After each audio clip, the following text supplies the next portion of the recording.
Hello, and we're live. At least I think so. Hey, Pizza, how's it going? Thanks for showing up. Oh, who else we got here? Let's see here. Hi, my name's Brian. Welcome to my channel. If you're on the replay crew, thanks for stopping by. Make sure all the old likes and thumbs up, downs, and all that other stuff. My name's Brian, and I am a poet, and this is my weekly live stream. Thank you for stopping by. Let's see here. I guess we're going to, if you know, you know. If you know, you know. All right, so, hey. How's it going, Pizza? So, today, for my weekly live stream, I guess I'm going to start with something here. Grab the old spectacles.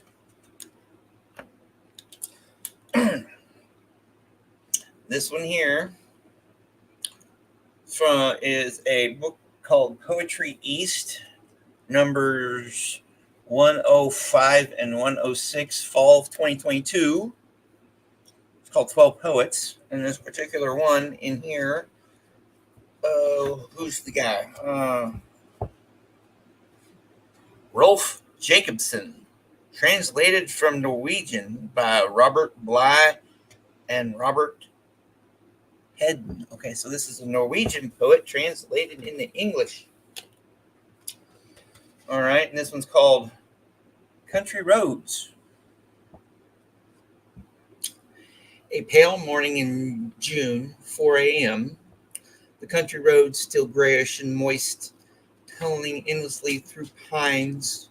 A car had passed by on the dusty road where an ant was out with his pine needle working. He was wandering around in the huge F of firestone that had been pressed into the shady earth for 120 kilometers. Fir needles are heavy. Time after time, he slipped back with his badly balanced load and worked it up again and skidded back again, traveling over the great and luminous Sahara lit by clouds. Interesting. I guess I'll do one more by this guy. It's called My Tree. That reminds me of something, but I'll tell you in a minute. My tree. It's the cedar, the mother of lingonberry. That's my tree. It doesn't need summer. Rain and snow are enough. Its top is high and ragged. No one hears its sound. It has a tough, long root that it sinks into gravel. Over its shoulders is wind, over its hair, clouds. Storms don't bring it down. It may kneel, but it stays there.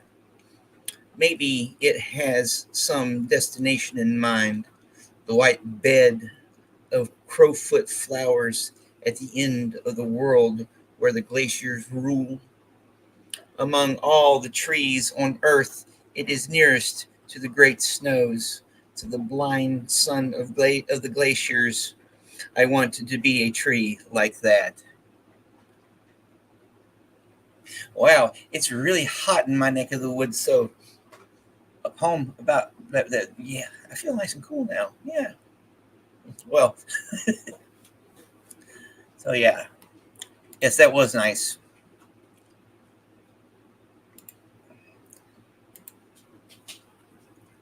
Wow, the imagery here is really good. Oh, yes, this is really good.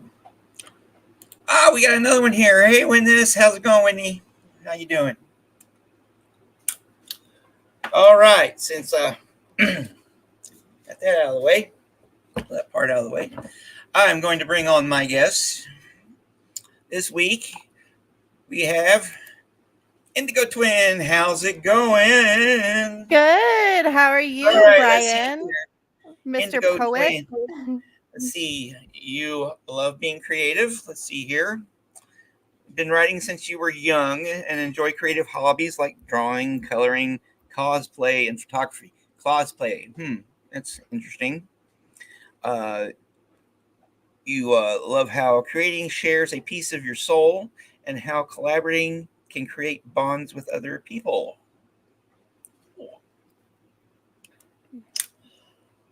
Nice. So, Yes. how's it going? Good, good. Just got back from the dentist, so Okay. waiting for my lip to denumb so I can eat later, but everything else is going good. Okay. Like I said earlier, it's been a really, really long day. The weather's kind of turned over back to hot. So, like I said, that home with the glacier imagery was good.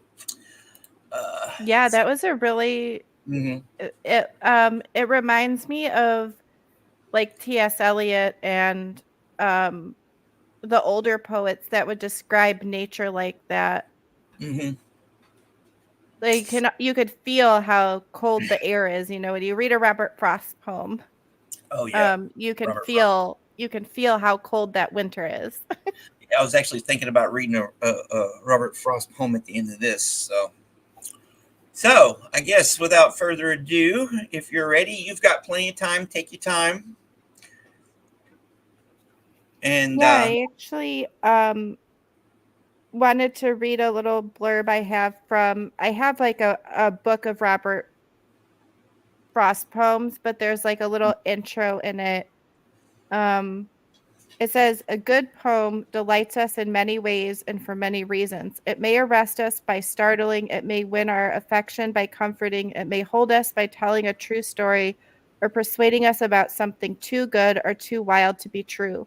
But it is the way of telling that makes one poet different from another and makes poetry differ from verse.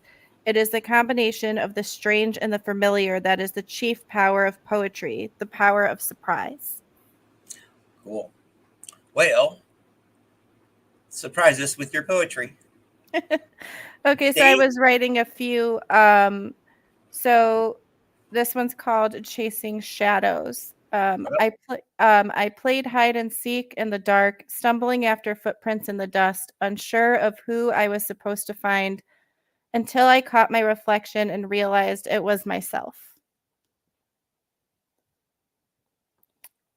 And then I don't have a title I like for this one, but so it's currently untitled, but I built a house in my mind with rooms furnished to my liking, each a time capsule for the person I was. Sometimes I open the door to bring a memory back with clarity, my young and not yet jaded vision full of hope, a head full of big dreams. Dreams which fell out of grasp after years of loss created fog, and I lost touch with my own body, merely existing in a haze, floating from one island to another. Reconnecting with my passion gave me new excitement for life, living in each moment instead of fear keeping me inside a box. A prison created to keep out threats, posters depicting sketches of people whose actions put me in harm's way, mixed with Polaroids of happy memories, held up under scrutiny, red flags are visible in hindsight. Under the gaslight, shadows dance, seeming like demons, when all they were are reflections and broken mirrors. I only had the two um, that I was writing recently. Oh, thanks, pizza. Thank you, witness. I have more poetry on a hard drive, but those were the two that I wrote most recently um, as I was working through some stuff. So, yes, that's about it. Um, You got anything else you want to read? Because yeah, I have some that I kind of bookmarked from other poetry books that I have lying around, like T.S. Eliot was one that I read a lot in college. Nope. There. Well, So you still got you still got time. we still got time. So this one looks like it's a stanza and a longer poem, but it just kind of hit me when I was reading through the book. So here I am in the middle way, having had 20 years largely wasted, the years of Pentra du Garas, trying to learn to use words, and every attempt is wholly a new start and a different kind of failure, because one has only learnt to get the better of words, for the thing one no longer has to say, or the way in which one is no longer disposed to say it. And so each venture is a new beginning, a raid on the inarticulate, with shabby equipment always deteriorating, and the general mess of imprecision of feeling, undisciplined squads of emotion, and what there is to conquer by strength and submission has already been discovered, once or twice or several times, by men whom one cannot hope to emulate. But there is no competition. There is only the fight to recover what has been lost, and found and lost again and again, and now under conditions that seem unpropitious, but perhaps neither gain nor loss. For us, there is only the trying. The rest is not our business. Home is one where starts from. As we grow older, the world becomes stranger, the pattern more complicated, of dead and living, not the intense moment isolated with no before and after, but a lifetime burning in every moment, and not the lifetime of one man only, but of old stones that cannot be deciphered. There is a time for the evening under starlight, a time for the evening under lamplight, the evening with the photograph album. Love is most nearly itself when here and now cease to matter. Old men ought to be explorers. Here and there does not matter. We must be still and still moving into another intensity for a further union, a deeper communion through the dark, cold, and the empty desolation. The wave cry, the wind cry, the vast waters of the petrel and the porpoise. In my end is my beginning.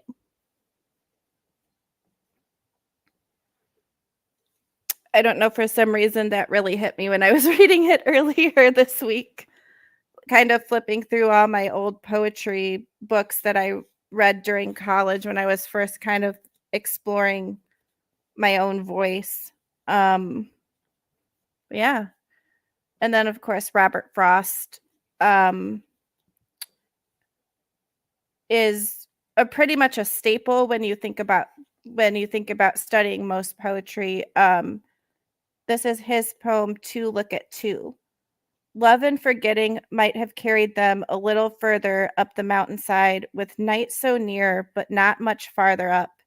They must have halted soon, in any case, with thoughts of the path back, how rough it was, with rock and washout, and unsafe in darkness, when they were halted by a tumbled wall, with barbed wire binding.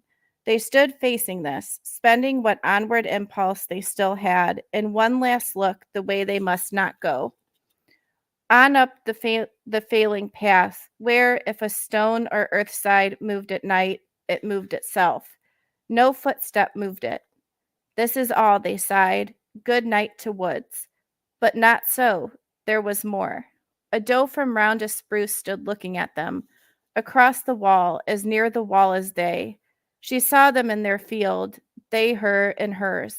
The difficulty of seeing what stood still, like some upended boulder split in two, was in her clouded eyes. They saw no fear there.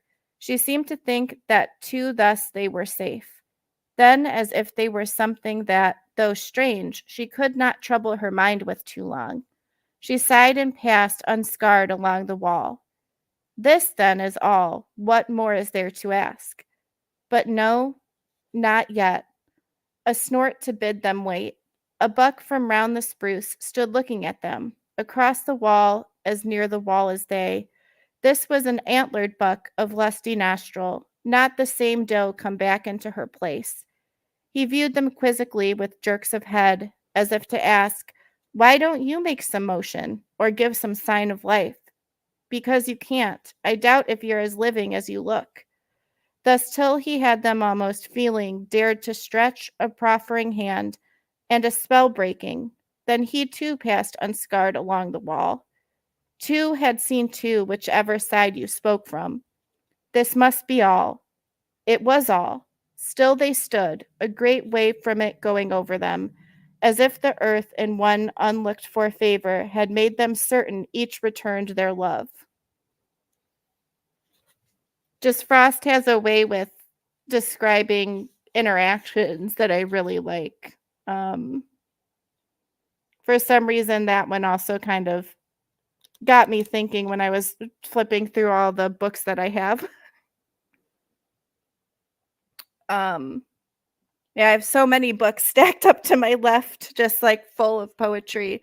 Because when you study literature in college, um, they kind of they give you Eliot and Frost and all the classics, which I think they should still teach, by the way, um, because they had such a magic in the way that they looked at the world and described nature. Even when you look at older novelists, the way that they just describe a sunset, you can see it in your mind's eye.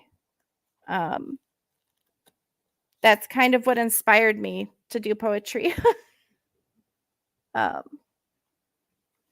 because Frost is pretty much there um in every class. But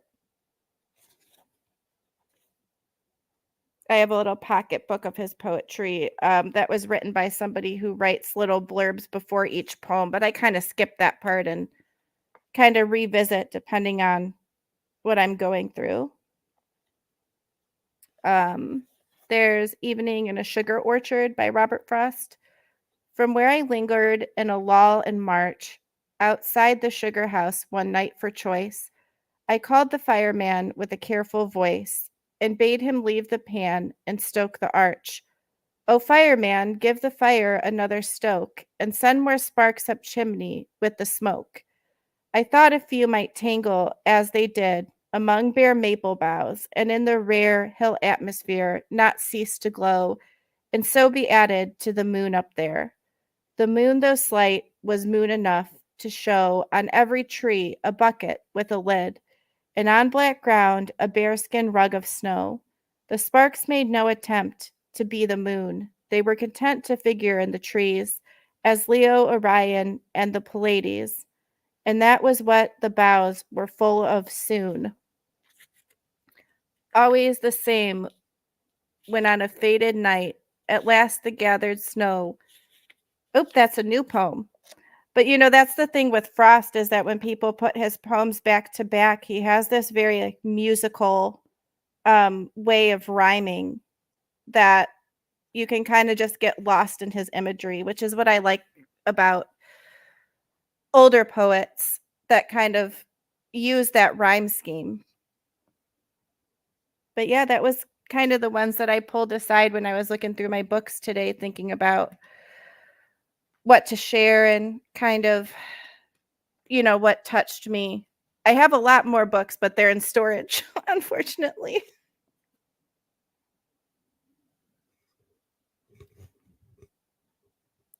Oop, you're muted, Brian. It muted you for some reason. No, I muted myself. Oh, gotcha. Yeah. Hey, Pup Groomer, how's it going? Hey, pup. And of course, I agree. Yours is from the heart. Oh, thank you. Yeah, and if you got some more originals that you want to read, that you know where they are right quick, you've got more than enough time, or we can wrap up. It's up to you. I don't know. I know where they are. They're just on a computer that I can't get the hard drive out of, unfortunately. Oh But well. let me just check something really quick. Well, in that case, we can do a part two after you feel later on. I might have stuff I wrote. Yeah, that works too. Mhm. So, anybody got any Hey, Carrie questions? Ann. Anybody got any questions Yeah, you have any questions or for Indigo-Twin here? Let's see here. I have 3 hard drives oh, just like that. witness, I know. My friend Yeah, said I can take the hard drive out of the computer and transfer it to like another hard drive, which I will definitely do. yeah. I have a The portable. hazards of Yeah, I have a portable hard drive that you can just. It's a like a reader, and you just plug it in and out. You can plug them in. No. And we got Misha. How's it going? Waking by the Looking Glass Reflection. yeah. Here, do you recommend reading Frost when starting to write? That's a question for you. Yeah, I do because yeah, so I recommend Frost a lot if if you want to explore rhyme scheme. Mhm. Um, he has a very musical cadence to his poetry that can kind of help you relax. And for example, if I read a poet I really like, I'll try I want to describe in the same way. So for example, he just the way he described two people hiking and seeing deer over a wall, you Mhm. know, he wasn't just like they hiked up a mountain and saw two deer. So I would suggest maybe thinking of something that inspires you or a place that you have emotional connection to and thinking of how can you describe that in the poetry form. All right, here's another. A lot of literature courses, yeah. Who else inspired me? Oh, so many. I also write prose as well as poetry. So you have Tennyson, a lot of the classic authors. Hmm. Um, that I'm F. Scott Fitzgerald. One of my novels that I always really love is The Great Gatsby. Um, Yeah, there's yeah. also some modern day poetry that I have collections that I just grabbed off the shelf at the Hmm. bookstore Hmm. that kind of got me into free form poetry. So I write a lot of free form poetry these days. Yeah. Because I feel like once I start, sometimes I start with the intention to write a poem a certain way, but I end up writing about something else entirely. Well, considering, look at this. I started to write about nature, and it turned into NASCAR. Hey, whatever the Listen, muse they're wants. linked, isn't it? Nature and NASCAR? No, NASCAR is more like linked to rednecks and beer and cars doing a left turn. No, uh, and when it says they hiked through rubble and then saw the deer, I love how visual Frost is. Yes, like I do a on this channel. One of my pre-recorded videos is I'll do classics and all that stuff, and I've done some Frost for that. But all right, so I guess we're gonna wrap up here. Yeah, I mean his his most famous one is, you know, the guy walking home in the winter Yeah, the and walking stopping by by the side of the oh, road. that's Almost the one I did. Yeah, that miles, that yeah, miles to go yeah. before I sleep goes here. Our Tony was a guy just in Hetzel's chat under the name of Tom. Please be aware. Okay. Sounds good. How about Sound- teachers? So yeah, so I have a college professor who well, college and high school. So I would say probably early on in high school, I was taught by my teacher, Mr. Brown, and he really encouraged everybody to. We did a whole part of the class that was like um, write a poem mirroring the style of another poet, but Mhm. pick a topic that means something to you.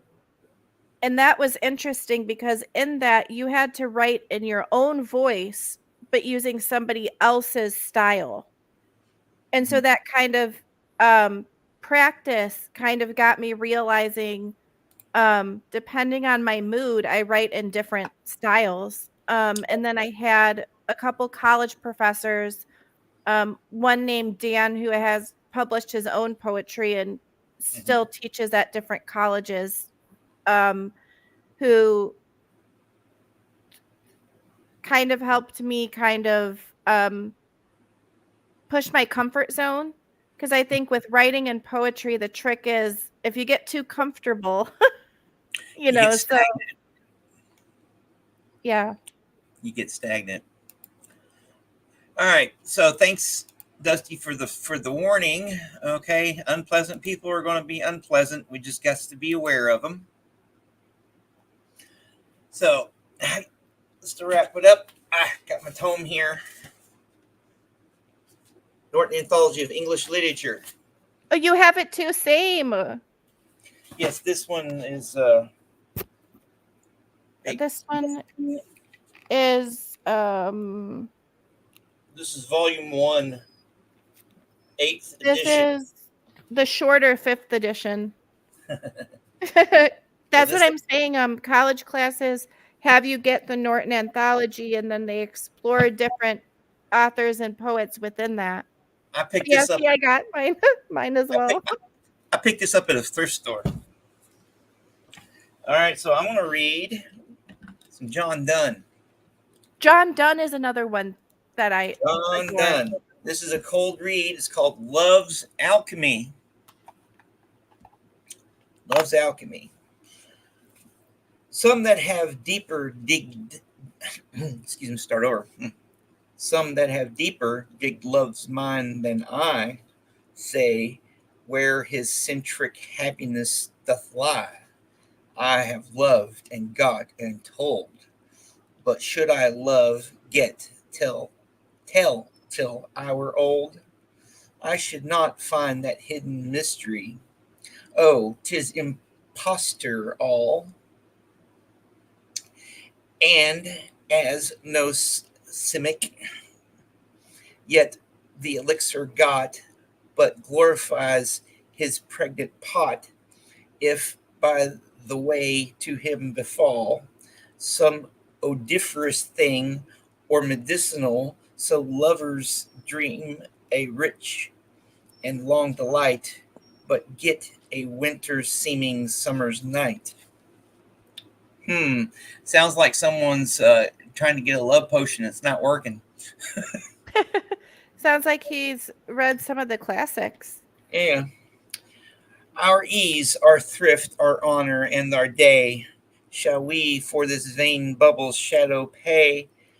Ends love in this thy my that my man can be as happy as I can, if he can endure that short scorn of a bridegroom's play, that wretch that loving wretch that swears 'tis not the body's merry but the mind's, which he in her angelic finds, would swear as justly that he hears in that day her in that day's rude horse minstrelly the spheres hope not for mind and women at at least at their best sweetness and wit, but they are but mummy possessed. Kind of misogynistic too, A little bit, yeah. slightly. Well, you're talking about a love potion, so. Yes, a love potion. And John Donne was writing, Oh, Elizabeth. someone asked, I just flipped open my Norton Anthology, and if you Mhm. also want another poet who's pretty synonymous with courses that get taught, John Keats is Uh, another is another. Oh, the romantics. The romantics, yes. All right. So thank you everybody for showing up. If y'all stuck around to the end here or on the replay crew, thank you for sticking around. Yeah, we appreciate everybody who supports. Yeah, And was it Love Potion number 9? Well, it was probably a 15th century version of. Next week, hopefully, I will have a very special guest. Not that each and every guest I have on is special, or not special. You know what I mean. and you're excited for this next guest. So I'm excited for all of them. Yeah. If that falls through, I'll do something or whatever. Who knows? We're just going to leave that one up in the air. Thank you very much for stopping around to the end.